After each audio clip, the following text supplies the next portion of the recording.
Hola, ¿cómo están? Soy Camilo Lorca del Organismo Técnico de Capacitación Inocuidad Alimentaria. Esta vez quisimos hacer un video para reforzar los conceptos de manejo integrado de plagas que estamos siempre trabajando con las plantas de alimentos para atacar uno de los temas que más les impacta en temas de inocuidad y económico, y al mismo tiempo que les repercute muchas veces en no conformidades críticas o mayores cuando se presentan a procesos de certificación.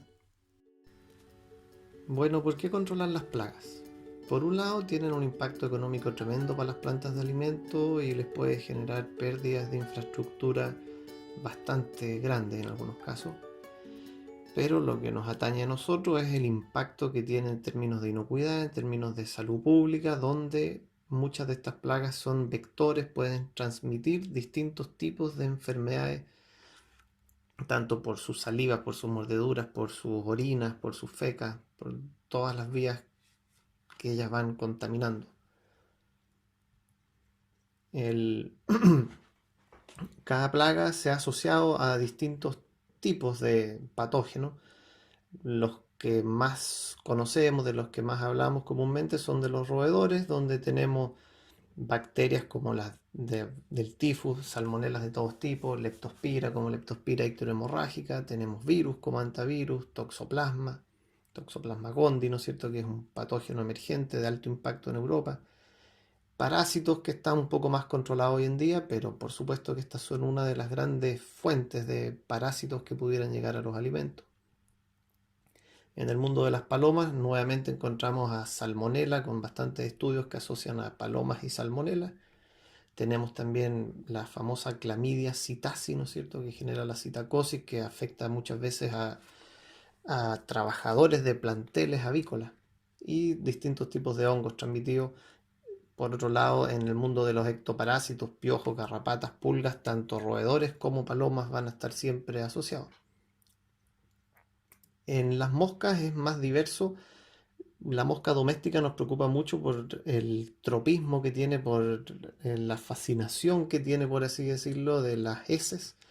Y una vez que se para poner sus huevitos en las distintas fecas que se va encontrando y después se deposita en un alimento, puede ser transmitora de patógenos de todo tipo. Toda la familia de las enterobacterias, por supuesto, todo tipo de salmonelas y Escherichia coli también podrían venir desde mosca. Ya esto es bueno tenerlo claro, el concepto de definición de plaga, porque también aquí hay muchos mitos. Plaga es cualquier ser vivo que nos hace daño a los seres humanos, a nuestras plantas. Eso es plaga, internacionalmente el concepto de plaga. Distinto es las especies que son declaradas dañinas por Chile. Y ahí vamos a encontrarnos que hay algunas especies que no son dañinas para Chile, pero que sí pueden ser plaga. Por ejemplo, tenemos en el sur de Chile varias plantas plagas de tiuques o de gaviotas. Y un tiuque o una gaviota no puede matarse, no es una especie declarada dañina en Chile y está protegida. En esta foto que estamos viendo son las distintas especies que sí son declaradas dañinas en Chile, por lo tanto sí son plagas en Chile y sí se pueden matar. En algunas regiones, la mayoría se puede matar en todas las regiones de Chile, como la rana africana que vemos ahí, la cachaña argentina, el castor, la paloma, los conejos, las liebres, los 3 tipos de ratones comensales, por supuesto. Y hay otros como el jote que tenemos ahí también, o el pato yeco, o el cobatí de Juan Fernández, o la cabra de Juan Fernández, que se puede matar solo en algunas regiones de Chile. Bueno, ¿qué es lo que dice nuestro reglamento sanitario de los alimentos? Por un lado nos obliga a tener un control de plagas, pero inmediatamente nos dice en su artículo 49 que ese control de plagas no debe basarse en los químicos. Debe ser la medida final. Si nada ya tuvo éxito, podemos recurrir a los químicos. De ahí es que nace con fuerza y se nos invita hacia un manejo integrado de plagas.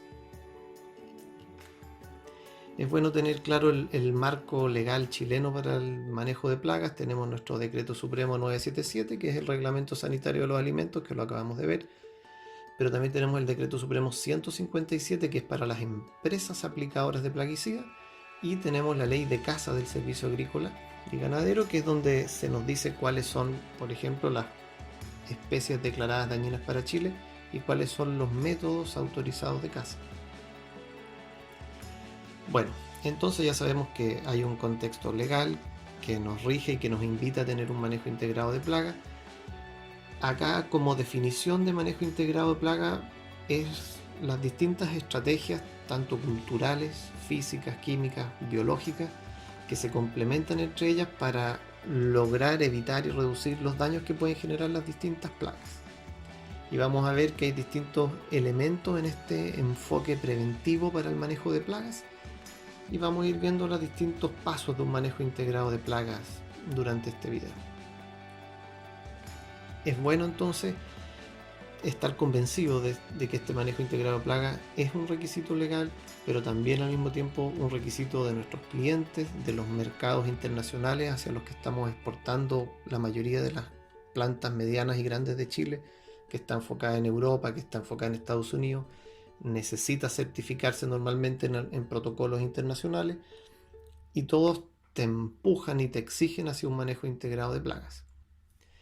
Bueno, vamos viendo los distintos elementos. La primera parte tiene que ver con hacer un diagnóstico inicial profundo del sitio en el que estamos trabajando, de la planta, de sus alrededores, de sus vecinos, de sus patios, teniendo claridad de este nivel inicial de infestación en el que estamos para poder hacer el diseño de un programa de manejo integrado de plagas.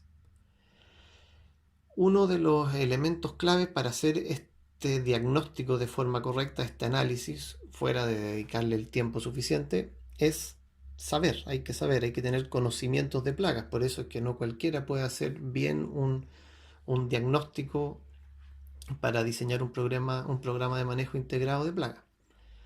Así que lo primero es que hay que entender a las plagas y a su biología, y para eso tenemos que saber, en este video por supuesto que no vamos a alcanzar a profundizar lo suficiente, pero quiero dejar planteadas como las principales líneas. Bueno, el mundo de los roedores, ¿no es cierto? Los roedores en sí mismos son un orden, por lo tanto tenemos miles de especies dentro. La gran mayoría de ellas están protegidas, no se pueden matar. Las que estamos enfocados en proteger, o sea, en controlar, son las especies de roedores llamadas comensales o sinantrópicas, que son los roedores que están asociados a las plantas de alimentos.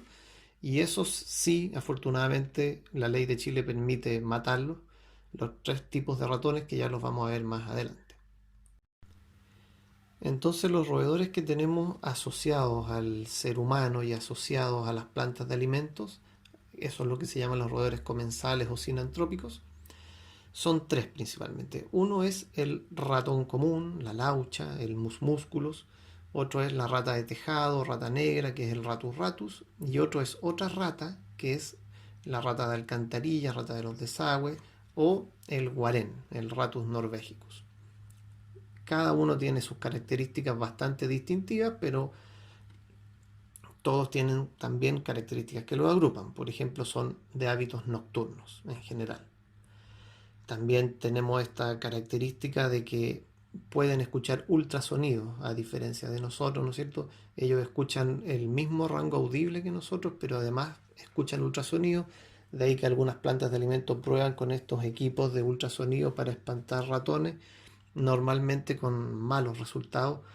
Si tienen hambre, con facilidad pueden soportar algún chirrido estridente que nosotros no escuchamos y ellos sí, pero es difícil erradicar, expulsar a una plaga de ratones solo con el uso de ultrasonido. Bueno, tenemos que conocer sus costumbres, tenemos que conocer sus características físicas, tenemos que conocer sus fecas, y como les digo, esto toma tiempo, requiere bastante experiencia. Algunas ideas generales de las cosas que uno tiene que preocuparse: por ejemplo, las heces de los roedores nos indican muchas cosas. Las fecas de la rata noruega son fecas de alrededor de 2 centímetros, con los extremos bastante romos, a diferencia de la rata de tejado, que tiene unas fecas de 1,5 centímetros y que tienen la característica de terminar en punta, son bastante fusiformes y terminan en puntita, para poder diferenciar el tipo de ratón que me está afectando, el tipo de rata. Y el ratón doméstico, la laucha, tiene unas fecas muy pequeñas que son inconfundibles porque son mucho más pequeñas que las de las ratas. Son, por ejemplo, como un granito de arroz quemado, por así decirlo. Esto es bueno también mostrarlo que hay también muchos mitos como que los ratones son de plástico, son de goma, dice la gente, son puro cartílago. No es así, tienen un esqueleto óseo. Lo que sí es verdad es que son extremadamente flexibles y en términos generales por donde entra la cabeza entra el cuerpo. Así que ahí vamos a ver algunas medidas para el tema de control de plaga, donde tenemos que los diámetros por donde entra un ratón van a tener que ver con los milímetros de su cráneo. Bueno, los ratones son omnívoros, son muy parecidos a nosotros. Cuando la gente, las empresas tienen que pensar en qué comidas serán atractivas para los ratones, hay que pensar en qué es atractivo para uno y por eso es muy bueno ir cambiándoselo, porque gustan de frutas, verduras, carnes de todo tipo, son omnívoros. Son tremendamente inteligentes, son muy curiosos, se adaptan, van, son extremadamente versátiles a las condiciones, entonces lograr erradicarlos requiere de creatividad de parte nuestra también, porque estos animales son inteligentes, tienen inteligencia y pueden cambiar su rutina y sus patrones para adaptarse a las modificaciones que nosotros vamos haciendo. En general tienen ciertas estructuras sociales, en general hay machos alfas con sus hembras, y digo en general porque esto cambia mucho según la disponibilidad de alimentos y efectivamente cuando hay casos de abundancia se pierden normalmente las estructuras sociales, no hay mucha competencia entre ratones y cuando hay disminución de alimentos rápidamente vuelven a ponerse más caníbales, vuelven a ponerse más agresivos y vuelven a formar con bastante fuerza sus familias. Bueno, esta diapositiva para mostrar algo que normalmente todos ya saben, que las vidas de los ratones son bastante cortas, no más de 2 años, pero su madurez sexual llega en un par de meses, producen entre 7, 8, 9 crías en cada parto y pueden tener también hasta 7 partos al año por gestaciones que duran alrededor de 3 semanas. Entonces, obviamente estamos hablando de que cada hembra puede producir fácilmente más de 100 ratones al año. Bueno, y los tres tipos de ratones son tres mundos distintos. La laucha es un ratoncito doméstico muy pequeño que pesa entre 15 y 20 gramos y que vive normalmente asociada en nuestros ambientes urbanos domésticos más íntimos. Es decir, la podemos encontrar dentro de un laboratorio de microbiología detrás de la estufa de cultivo, como lo he hecho. En bodegas de cartones, bodegas de materiales de envase, por ejemplo. Es bastante factible de encontrar. Tenemos la rata de tejado, que siempre hace su mundo normalmente en los entretechos, en las vigas, en las cerchas. También puede estar en todo tipo de bodega. Si hay árboles que llegan a las plantas, muchas veces entran a las plantas desde los árboles. Normalmente está sobre el piso, por así llamarlo, pero para nada exclusivo. Se puede estar en el piso igual, pero normalmente tiende a vivir en altura. Y tenemos el guarén. El guarén, al revés de la rata de tejado, tiende a vivir en el piso y de elección en lugares húmedos, de elección en alcantarillas, ¿no es cierto?, en hoyos, tubos, guaridas húmedas. Y normalmente no la encontramos como la laucha que va a vivir adentro de la planta de alimento o como la rata que sí también puede hacer sus nidos dentro de las plantas de alimento. El guarén comúnmente hace sus nidos afuera, en acequias, en alcantarillas, ingresa, come y se va. Eso es lo normal. También ahí pongo algunos datos porque también hay mucho mito que no sé, que son como gatos o perros, son grandes por supuesto, incluyendo la cola pueden llegar casi al medio metro, pero no pesan tampoco más allá de medio kilo, para tener alguna referencia.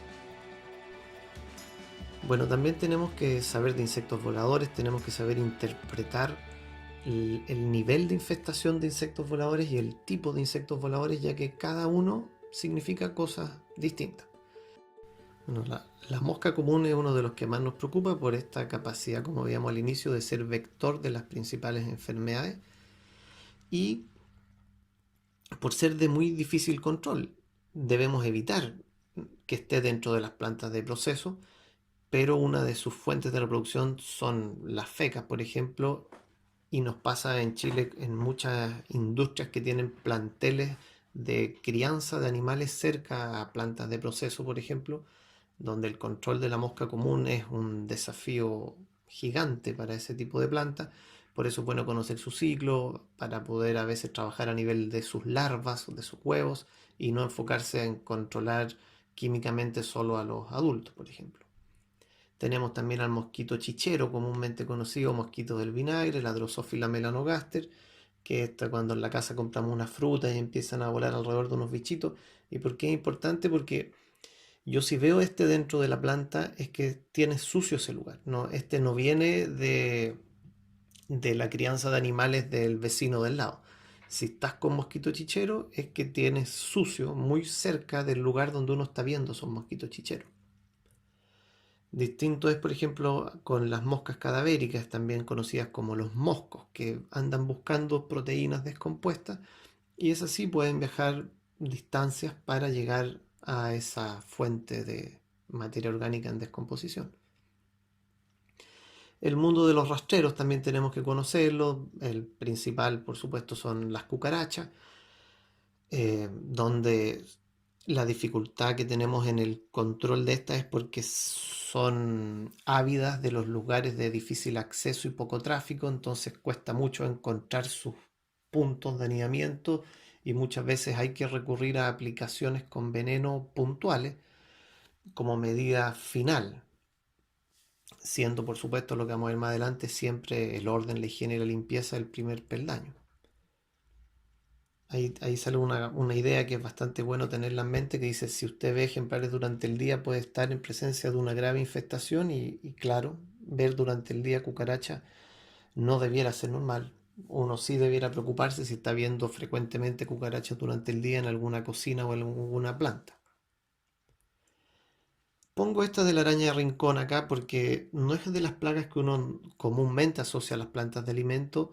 Sin embargo, me ha pasado ya en estos 10 años que llevo auditando plantas de alimento, encontrarme, por ejemplo, en bodegas de envases, en los delantales, en cascos. He visto arañas de rincón, las que pueden ser de un tremendo riesgo para los operarios de las plantas, así que no podía dejar de hacer una mención de tener esta precaución del orden y la limpieza para evitar esta araña que es tan venenosa y que nos afecta tanto en nuestros domicilios como en ciertos lugares de las plantas de alimento.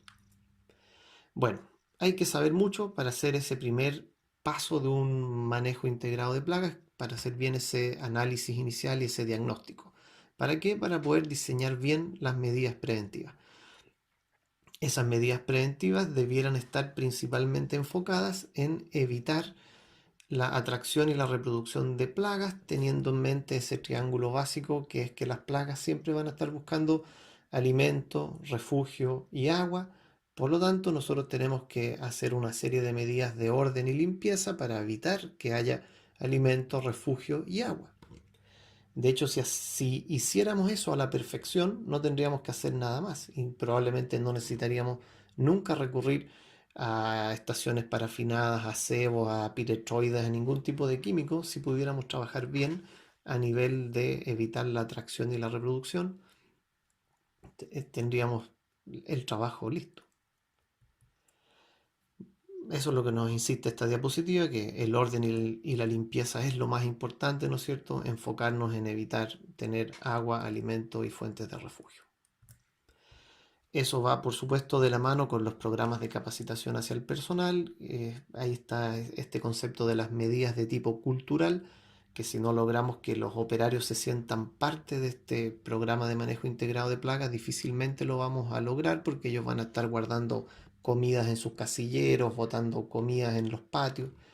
Necesitamos hacerlos partícipes, necesitamos enseñarles, necesitamos que ellos sepan reconocer signos de actividad de plagas y que avisen si es que ven signos de actividad de plagas, generarle los canales reales para que avisen. En algunas plantas ellos saben que tienen ciertos lugares para ir y escribir las plagas que ellos pudieran haber visto en algún día. Bueno, después de este concepto de las medidas preventivas para evitar la atracción, ya empezamos a medidas preventivas para aislar, para hermetizar, para evitar que ingresen las plagas. Entonces, ya es el segundo peldaño, porque, como les decía, el foco es evitar que ellas quieran venir, evitar tenerles comida, agua y refugio. Y ya la segunda preocupación debiera ser hermetizar, evitar que ingresen a mi planta, evitar que ingresen a mis bodegas. Donde ahí se han desarrollado gran cantidad de mecanismos distintos, ¿no es cierto? Los burletes para las partes bajas de las puertas, las lamas plásticas para evitar que ingresen a través de portones, están estos nuevos portones de caída rápida para las bodegas donde están entrando y saliendo grúas que tienden a dejar las puertas abiertas. Los portones de caída rápida han sido de gran utilidad. Aquí les tenía el dato que les decía. En función de los cráneos de los animales, los ratones no van a poder pasar por espacios que sean menores a 6 milímetros y las ratas no van a poder pasar por espacios que sean menores de 12 milímetros. Por lo tanto, esos son los milímetros que debieran tener las rejillas que nosotros utilicemos. 30 centímetros es el dato de lo que uno debiera colocar en cables o en tubos por los cuales pueden circular. Por ejemplo, como les decía, la rata de tejado puede pasar vía aérea por cables y eso se pueden interrumpir por mecanismos, placas de entre 30 y 40 centímetros para evitar su progresión. El poliuretano expansivo ha sido de una utilidad tremenda en la industria de alimentos también para sellar pequeños orificios de diverso tipo en cielos, pisos, en distintos lugares. Es muy útil. Si se pule después, si se lija un poquito, se recorta, queda bastante higiénico. Por supuesto que hay que hacerle mantención y cambiarlo cada ciertos años, pero realmente es útil. En el caso de los insectos serían 2 milímetros en diagonal el tamaño para evitar el ingreso de moscas pequeñas, por ejemplo. El mundo del aire es bueno, sirve mucho si es que se hace bien. Me refiero a que hartas veces he visto cortinas de aire malas, baratas, que al final no sirven. Las ponen para cumplir, pero la verdad que no logran evitar que el insecto choque contra la cortina, por así decirlo, y se devuelva. Y lo mismo con presión positiva. Un sistema de presión positiva bien instalado, sin duda que va a lograr que el insecto ingrese a la planta y la misma presión de aire lo va a empujar hacia afuera, pero para eso hay que tener unidades manejadoras de aire con la potencia suficiente.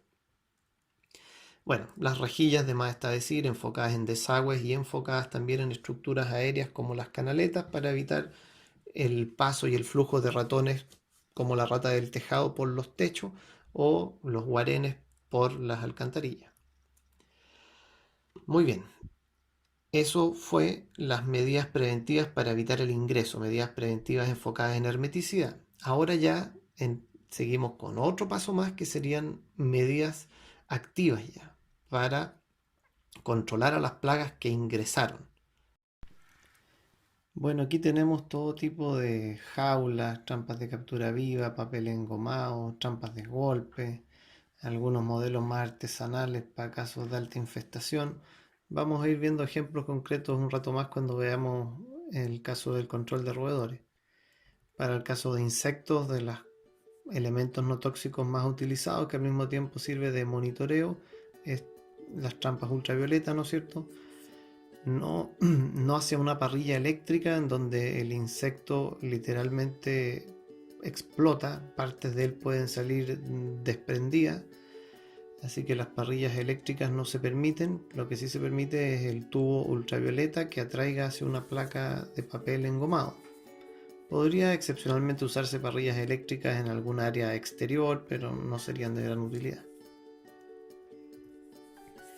Dentro de este concepto de medidas no tóxicas, vale la pena hablar de las medidas biológicas, donde hemos visto en términos prácticos mayor utilidad con el uso de halcones, águilas, peucos, me ha tocado ver también para el control de palomas en molinos y en algunas grandes fábricas.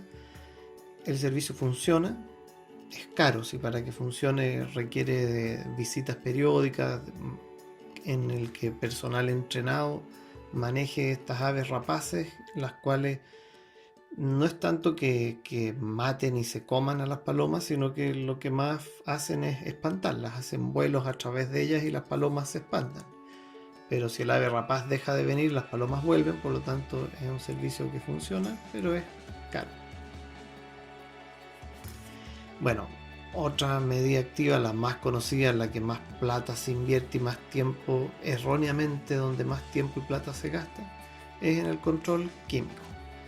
Y ahí, como primer gran mensaje, ¿no es cierto?, es ese que están viendo, que dice que puede llegar a ser peor el remedio que la enfermedad, en el sentido de que hemos tenido casos, y varias veces ya me ha tocado ver, en la cual se han detenido contenedores, se ha tenido que hacer recall por presencia de, por ejemplo, cipermetrina. Uno de los piritroides más usados es el famoso ciperkill, y que por A, B o C, apagando algún incendio, por la presencia de alguna plaga, se decide fumigar el interior de las instalaciones y termina quedando un residuo químico en las cintas, en las máquinas o directamente en los alimentos.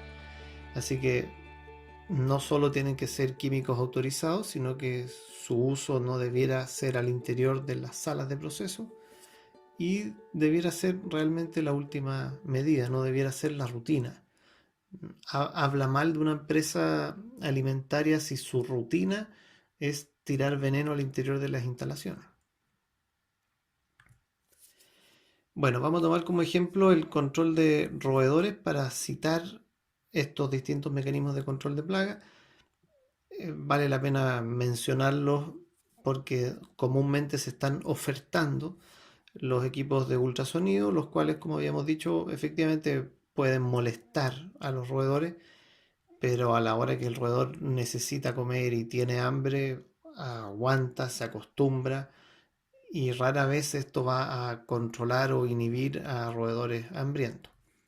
Algo similar es con otra tecnología que no es con ultrasonido, que son de pulsos electromagnéticos a través del cableado eléctrico de la casa o de la planta, y los resultados han sido inciertos o dispares. O sea, yo todavía estos son elementos demasiado nuevos como para condenarlos o recomendarlos. Así que es bueno conocerlos, están disponibles y hay plantas que han puesto gran cantidad de estos elementos y algunas han estado contentas. Así que hay que seguir atentos. Bueno, la clásica trampa de golpe eh, es muy útil. Esa es la realidad, es muy efectiva. Tiene por supuesto el gran problema que son cochinas, son sucias, saltan sangre, cerebros, pueden saltar del ratón golpeado.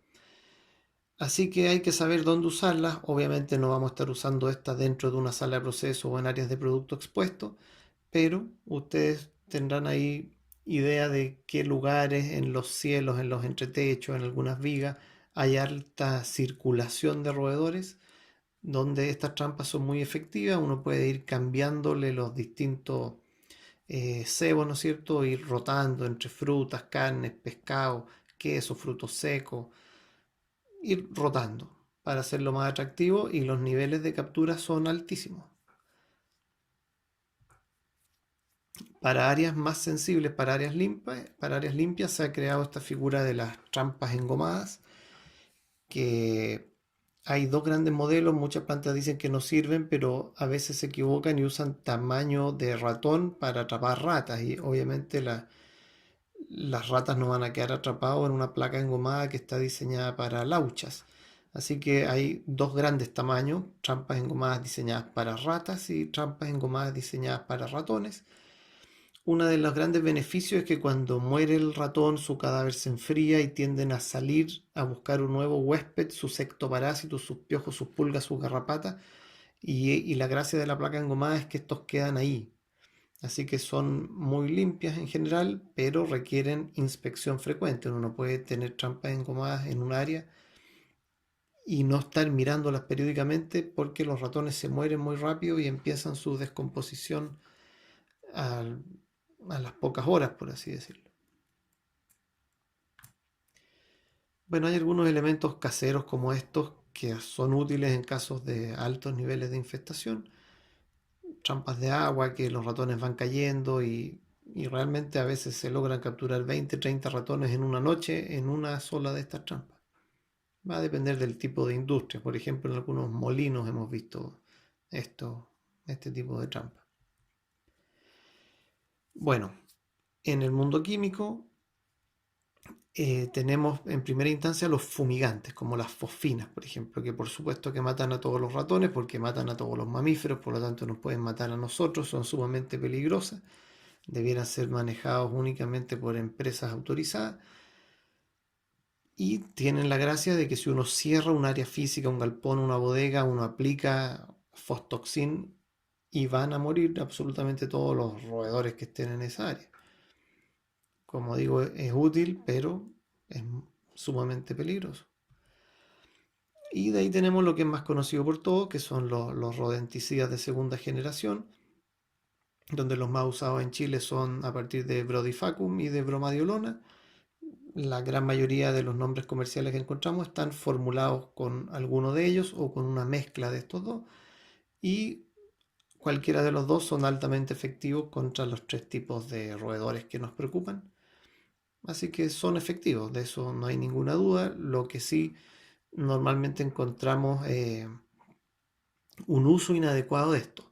Es decir, hay que recordar que en las plantas de alimento no debieran usarse las clásicas estaciones tipo tubo de PVC en los perímetros por donde circula el personal. Esto ya es una exigencia de los estándares GFSI como VRC, por ejemplo, donde debieran utilizarse casetas en donde el veneno no queda disponible si es que una persona quisiera retirarlo con la mano. Y eso no solo cuida que no se sustraiga o no se pierda ese veneno, sino que además el veneno queda escondido al interior de la trampa y al ratón se le hace más cómodo, come más tranquilo y consume más veneno y muere más rápido y son más efectivas por lo tanto. Bueno, y esto viene en todo tipo de presentaciones, hay bloques que resisten mejor el agua, entonces por supuesto se recomiendan para los exteriores, hay otros que son en pasta, todavía podemos encontrar formulaciones líquidas, las cuales se prohibieron hace poco tiempo por ser de alta peligrosidad, tanto para el ser humano como para perros, gatos, mascotas en general. Hay cebos que vienen tipo molienda que se llama, que son saquitos con grano. Es importante ir rotando. Como les digo, los ratones se acostumbran muy fácil a todos estos productos y empiezan a rechazarlos si es que uno usa siempre el mismo tipo de bloque. Bueno, para el caso de los insectos, ya fuera de todo lo que hablamos a nivel de trampas de captura viva, trampa ultravioleta y de las medidas de aislamiento y flujos de aire, nos queda hablar de lo químico. Y aquí el rey de esto es el mundo de los piretroides de cuarta generación, de lo que más encontramos hoy en día en la industria de alimentos, el uso de la cipermetrina acompañada de otras cosas, la lambda-cialotrina está entrando, la deltametrina igual. Los piretroides son lo mejor dentro de los químicos, en el sentido de que son de baja toxicidad y hay formulaciones también de baja residualidad si lo que no se quiere es residualidad, y hay otras de alta residualidad para exteriores o para áreas que no van a tener contacto ni directo ni indirecto con alimentos.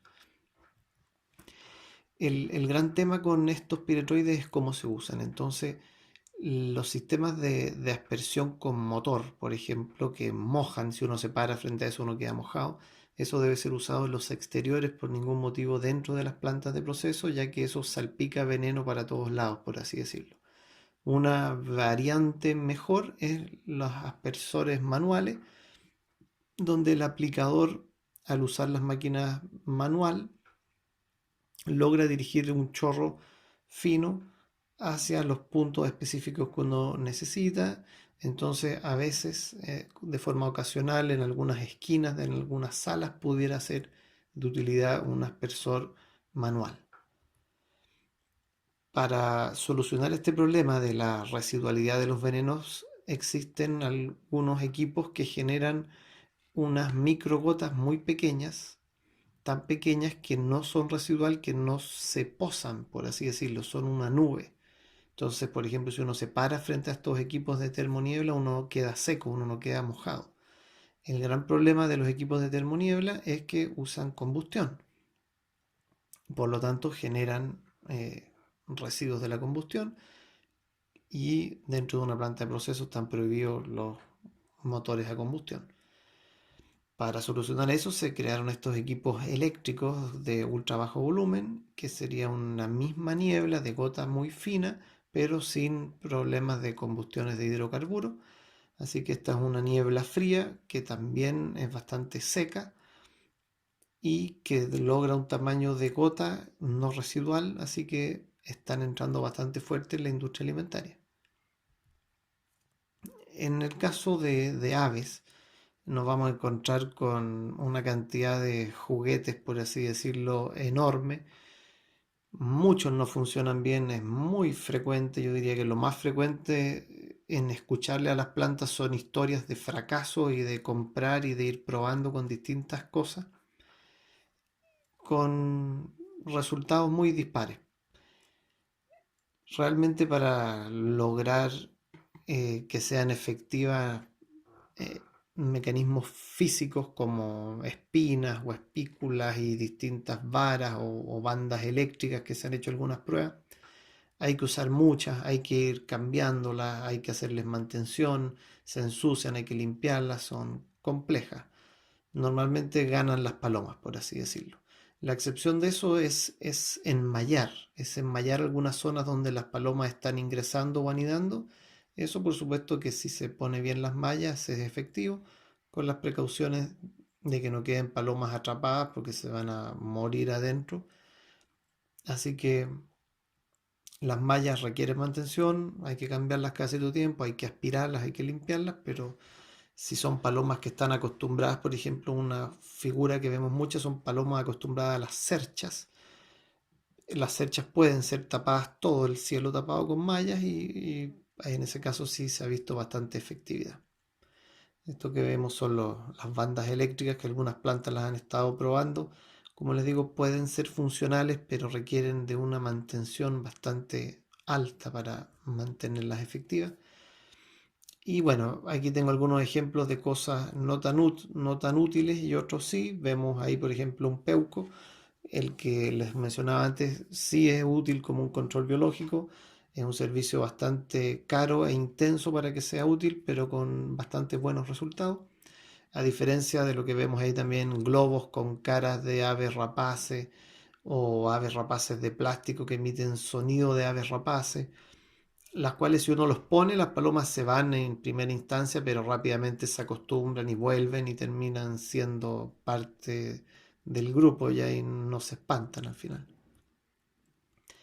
Tenemos también equipos de ultrasonidos para espantar a las aves, tenemos también cañones, esos cañones funcionan si uno usa bastante, si uno los va rotando, va cambiando las ubicaciones y las frecuencias, pero son bastante molestos porque literalmente es un cañón de aire que suena muy fuerte.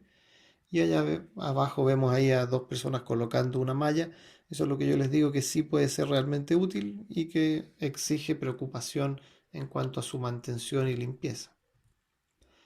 Finalmente, las palomas pueden cazarse, son una plaga para Chile, son una especie dañina para Chile, por lo tanto se pueden cazar, pero hay que tener licencia de caza para poder cazar. Y si se quiere cazar en un ambiente urbano, hay que pedir autorización. ¿Por qué? Porque está prohibido cazar a menor distancia de 400 metros de una industria o un poblado. Por lo tanto, hay que tener autorización si se quiere cazar en ambientes urbanos.